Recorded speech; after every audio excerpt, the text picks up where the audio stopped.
gentlemen, welcome to today's program, Let's Walk and Talk, you and I. Today I am looking at something very important that many young men and young women, both those that are living in the cities and in the rural areas, have been trying to understand. But today I am looking at this topic that will enable us to know exactly what we need to do as a generation of God, as the children of God. This is a message that cuts across not only to born-again Christians or a particular sect of Christians, but it cuts across everybody, and everyone can be able to listen to this program and learn something new. Today, I am looking at you and your vision. You and your vision. You need to understand that each and every one of us has a vision. This world is driven by men and women with visions. We are driven by men and women of visions, people that sat down and began to focus on their visions, people that decided they will push this issue into the next level, people that were able to solve problems. There were people that were not, there were times people were not moving with the cars, they were moving on their feet. But someone came up with a vision of coming up with a car, a bicycle, a motorcycle, and their vision was attained because we are moving now with these locomotives. There is another person who realized that sending letters or shouting was a big problem, and that is why they came up with mobile phones. That was a vision that was deposited in a man's mind. And these people have made things easier in the current daytime. That's why we are saying this world is run by men and women of visions. That's why you and I should, or you should understand that you should run this world as well with your vision. That's why I topic today's message with the word you and your vision. These men and women are those who keyed into God's purpose for their life. They keyed into God's dream in their world, making it happen in the real life. Everyone has a vision. Every one of us has a vision, and nobody should tell you you are visionless, that you cannot do anything, something that is going to be profitable to the world today. No, you have a vision, you have a destiny to get to, you have a place to reach to, you have something that you have both in your mind and into your heart. There is a place you need to go to. There are things you need to do. You have some people don't realize that they are springboards. Some of us are springboards. You are a springboard that people should only step on you to get to the next level. There are people that you need to step on other people's as springboard so that you go to the next level. Therefore, you have a vision. All of us have a vision. You should not say, I don't have a vision. I don't understand myself. I don't really know where I'm supposed to go. I don't really know what I'm supposed to be doing. God did not create you, or you are not made just to be what you are, but you are created to actualize God's dream in your world today. You are created to actualize the Lord's dream. That is why you are not just there to be celebrating other people's visions, or to be celebrating other people's dreams, or to be celebrating other people's ideas. You are created to actualize the dream of God in your world, to actualize the purpose of God in your life, to actualize the things of God in your life, to actualize the desires of God in your life. That is why I say all of us have a vision. There is no visionless person. The only problem we have, it is blood vision. Some of us have made our vision blood, and the things I will look at them later on is, what is this that has blood our vision? What is this that has deterred our vision from seeing what we are supposed to become, or where we are supposed to be? No, we have blood visions and we have vision that are sharp. There are people with the sharp visions. These are people that their blood is hot, their blood is very active. They really want to, their hands are on everything. They really want to get something doing so that they can get to where they're supposed to be. Therefore, there are people, the only problem we have is a blood vision. And this is what many people are encountering in their lives today. Now, I want you to understand that with a purpose, with a life of purpose, or with purpose of life, you will never be able to see a vision clearly. Without a purpose of life, if you don't have a purpose in your life, you are not likely to achieve the dream you need to achieve in your life. Because many people today, they don't know what is their purpose of their living. People don't even know why they are living. People don't even realize they were born for a purpose. If you don't understand the purpose of your living, then you don't understand the real meaning of life. If you don't understand the purpose of your living, then you don't really understand the purpose for your life. That is why you are still where you are. You are still standing where you are. The things you started have not moved. The people you interact with have not given you any idea. The area you live is the same. The things you have, the places that you have gone to have never changed in your life because you don't understand the purpose for your life. In this life, we don't celebrate birthdays. In this life, we don't celebrate why we were born. We don't need to celebrate why we were born yet, but we should celebrate the purpose for which we were born for. Okay, throwing a birthday party a year after the year, it is not bad. It is good to throw a birthday party, ladies and gentlemen. It is good to say, I am turning 10 years, I'm turning 20, 30, 40, 100, 120. It is good to throw such parties, but ladies and gentlemen, I want to tell you, it is not important to celebrate the day you are born, but it is important to celebrate the purpose for which you are born, the things you have achieved while you are born, the lives you have changed while you are born, the areas you have, the things, the lives you have touched because you are born, the innovations you have created because you are born. So understand that we should celebrate the purpose for which we were born for and not celebrate the day we were born. How many birthdays have you celebrated so far? And what understanding do you have today why you were born? You should have an understanding why you were born and celebrate for that understanding. Celebrate for that achievement. Celebrate for that doing. Throwing these parties is not bad, ladies and gentlemen, but celebrate the purpose for which you are born. Anyone without purpose will blame people for their suffering.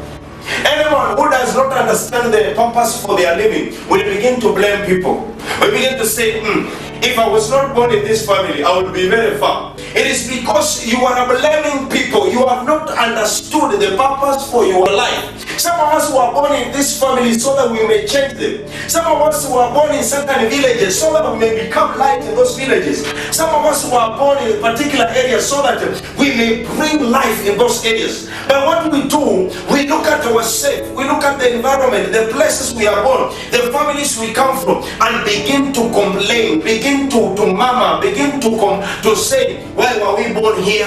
Why was I born here? Why am I a Kenyan? Why am I a so and so? Why am I a Luya? Why am I a Luo? Why am I a BCD? You complain so much, but you don't understand. People who do not understand the purpose for their life, they will blame people and blame things. That is why you should know that your parents, your village, your clan, your education, and some of us will say, kama si ule mwalimu alikuwa ananichukia, hesabu ningepita. Hapana. It is not the teacher, it is you who did not understand the purpose for your life. If you don't understand the purpose for your life, you will blame the teacher and you fail mathematics because you didn't love it. You did not. It is not about the teacher. Now, you should know that a vision, in other words, is a vessel intended to make us achieve your goals and make your life better. Now, people with the visions, their life is not the same as people without visions.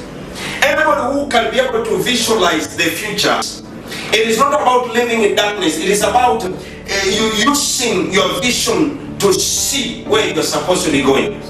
Ladies and gentlemen, kama hatutaona vizuri, basi tutaingia katika mashimo. We need to use our eyes accordingly. We need to use our vision. I am just laying down a foundation for this talk. Now let's look at the Bible. Let us look at the Bible to ascertain if for sure God works with us in our vision. I just want us to look at the Bible shortly. I want you to look at it carefully, because kuna watu ambao wanasemanga hapana, we were just born. There is a place I visited sometimes back, and someone said he doesn't believe that God created them. He said that their mother and their father created them. I was asking myself, how did the mother eat maembe to make hair? Or what kind of food did that parent eat to make sure that there is bones? Or what did he or she eat to make sure that there is something that is going to produce their skin color? Because they say that they were not created by God, but rather they were created by their parents. These are people who do not understand the purpose of God. Now I'm going to read Jeremiah chapter number 1, verse 4. I will start from verse 4. The word of the Lord came unto me, saying, before I formed thee in the belly, I knew thee.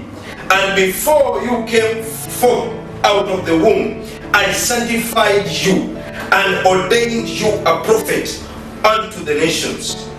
Now, but the Lord said unto me, okay, let me stop there. I'll stop at verse 5. That I ordained you, I sanctified you, and ordained you as a prophet unto the nation. The Bible is very clear. It says that even before the foundations of the earth, the Lord knew about you. The Lord had laid something in you. Now, I'm going to read the same book of Jeremiah. The same book of Jeremiah, chapter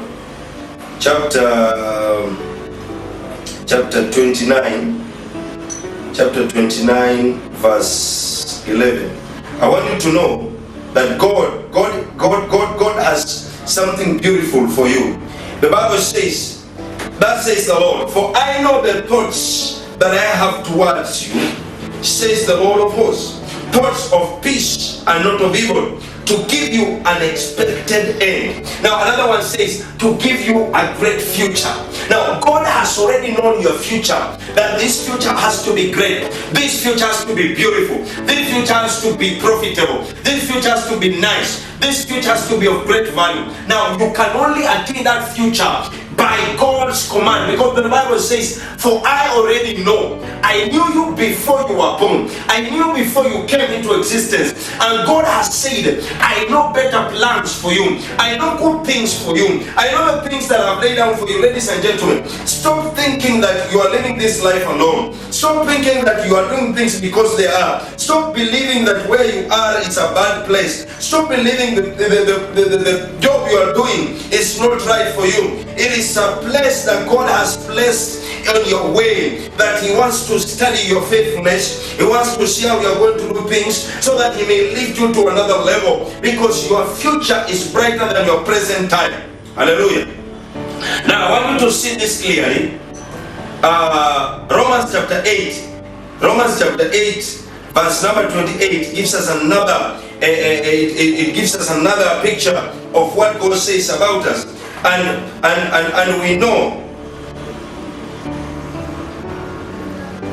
No, I'll read 29. The Bible says, for whom He did foreknew, He also did predestine to be conformed to the image of His Son, that He may be the firstborn among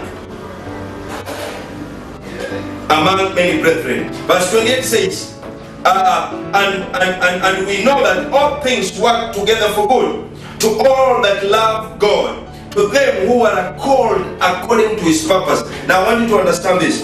Not everybody is called to the purpose of God. Not everyone has a vision of God. Not everyone is supposed to realize or to push the expectations of God. God has called particular people to bring his dream to pass, to bring his purpose into manifestation. And that is why you have been called. The Bible says, and everything happens for good. You not being in the city, it is happening for good. You being in the city, it is happening for good. You being jobless now, it is happening for good. God has given you an opportunity. He has placed you in an area where you are supposed to bring his dream to come to pass. That is why God has already predestined you. He has already made you to achieve a particular future, to bring a particular dream, to solve a particular problem. Now, ladies and gentlemen, for you to know that your vision is you are seeing something, understand it when your mind will begin to see problems in other people's situation, then God is trying to show you that you have an idea to solve a problem. And therefore, you have a vision to achieve.